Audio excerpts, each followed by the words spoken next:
رسول کریم صلی اللہ علیہ وسلم نے فرمایا، رشک تو بس دو ہی آدمیوں پہ ہونا چاہیے،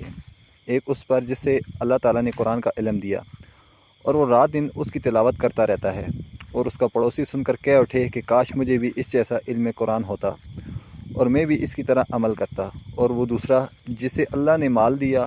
اور وہ اسے حق کے لیے لٹا رہا ہے، اس کو دیکھ کر دوسرا شخص کہہ اٹھتا ہے کہ کاش میرے پاس بھی اس کے جتنا مال ہوتا اور میں بھی اس کی طرح خرچ کرتا۔ رسول کریم صلی اللہ علیہ وسلم نے فرمایا، حافظ قرآن کی مثال رسی سے بندھے ہوئے اونٹ کے مالک جیسی ہے،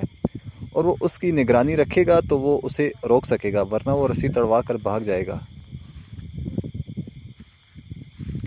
نبی کریم صلی اللہ علیہ وسلم نے فرمایا، بہت برا ہے کسی شخص کا یہ کہنا کہ میں فلاں فلاں آیت بھول گیا، بلکہ یوں کہنا چاہیے کہ مجھے بھلا دیا گیا، اور قرآن مجید کا پڑھنا جاری رکھو، کیونکہ انسانوں کے دلوں سے دور ہو جانے میں وہ اونٹ کے بھاگنے سے بھی بڑھ کر ہے۔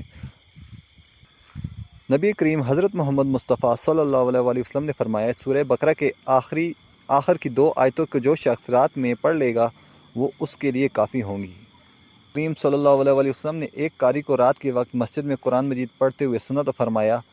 اللہ اس آدمی پر رحم کرے، اس نے مجھے فلاں فلاں آیتیں یاد دلا دیں جنہیں میں نے فلاں فلاں صورتوں میں سے چھوڑ رکھا تھا۔